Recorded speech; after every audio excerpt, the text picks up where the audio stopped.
o ventre é un órgano polifónico capaz de interpretar numerosos sons. Así que nestes días de festa non esquezades encher un vosso mandullo de materias oscuras e húmedas como grasas, fabas e outras legumes coas que provocar sons de oboes e clarinetes. E tamén debedes inserir materias ásperas e secas como cacahuetes, castañas pilongas e noces para tronar as rúas ourensáns cos vosos tambores e trompas corporais. Esta música encherá as rúas de alegría e felicidade. Non de mal gol. Comede depois moitas orellas e filloas, bebede moito viño, moita aguardente perfumada de ervas e de cafés para prover os nosos peidos con esas materias aromáticas que farán que os que estean ao noso lado disfruten dos nosos peidos no seu sentido máis amplio, da súa generosidade musical e do exquisito aroma que invite a chegar o nariz a ese buraco escuro e hermoso que chamamos U. Agora, para ir rematando, quería dar algún consello aos matrimonios.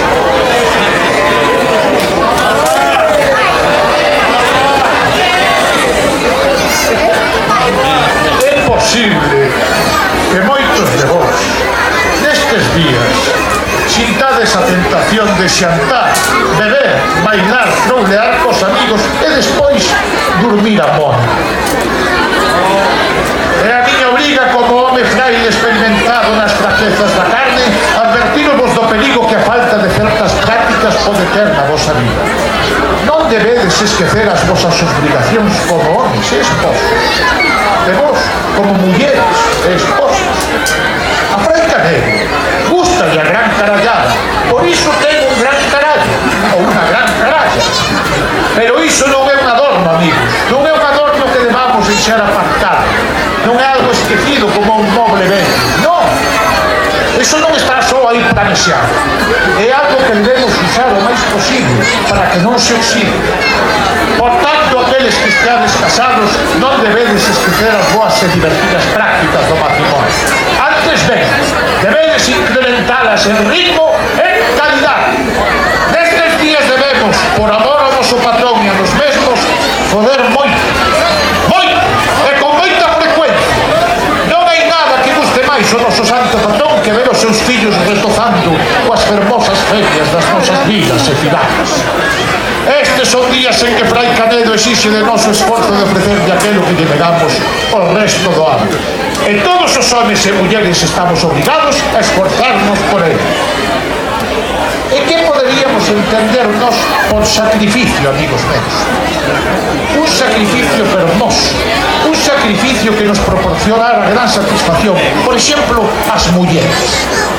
Pensad, que podedes facer as mulleres estes días polos vosos maridos?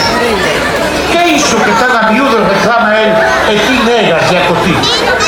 Tantos anos levache pedindo que deixes entrar pola porta de atrás. Os homens, seres tímidos e pouco ambiciosos, despois de anos de vida matrimonial, non sempre queren entrar pola porta principal. Ás veces cheganos co de servicio. Estes son días excelentes para facer aquelas cousas extraordinarias que durante o resto do ano negamos. Pode que esteades pensando, pero Frai Manquín, esa porta é unha porta de saída, non é porta de entrada, pois aí está a maravilla do choro. Estes son días especiais nos que a natureza dase a volta e ponse de revés. Muller, non sexe a soberbia, fai como a natureza e ponte tamén de revés. O teu esposo te agradecerá. Frai Canedo tomará como un fermoso sacrificio e ti verás que o remate do asunto a cousa resulta mellor do que pensaches. Eso sí, cuidado, aos homens advirtolles unha cousa: esa é unha porta moi especial, hai que petar nela con moito cuidado, a modinho, para que se vaya abrindo os poucos. Hai que engrasala moi ben para que non chirrí, e despois hai que entrar suavín, primeiro un pé, despois outro, e así cando te queiras dar conta, chup, estás dentro. Isto, algún pode estarse asustado e despois se lle a cabeza para a manquiña, non. Isto seino porque o patrón da nosa orde apareceuse en soños e me dixo: Frai Manquiña, quero que lle comuniques esta mensaxe a todos os cofrades e monxas da nosa orde, e así vos lo fago saber por mandato de Frai Canedo. E se non é certo que digo, que quede mudo e cego agora mesmo. Vexo, falo, logo que digo é certo. E xa para rematar, consellos aos ollos. Para os homes tamén teño un par de consellos dictados polo maestro. Non esquezades o que nos enseña o noso patrón, santo experimentado no bebor, no comer e no poder. Primeiro mandato: debemos ser delicados e amorosos nas relacións coas irmás da nosa orde, as monxas de Frai Canedo. Nunca chejárense. No poder como no comer é mellor empezar por un bo aperitivo para ir abrindo boca. Despois os entrantes que sexan do gusto da muller. Logo, o primeiro plato, suave, aromático, que satisfaga pero que non deixe farto, xa que hai que preparar o corpo para o prato principal. Un prato forte, intenso, profundo, que deixe satisfeito, pero sen esquecer que debemos rematar cun posto aceitado.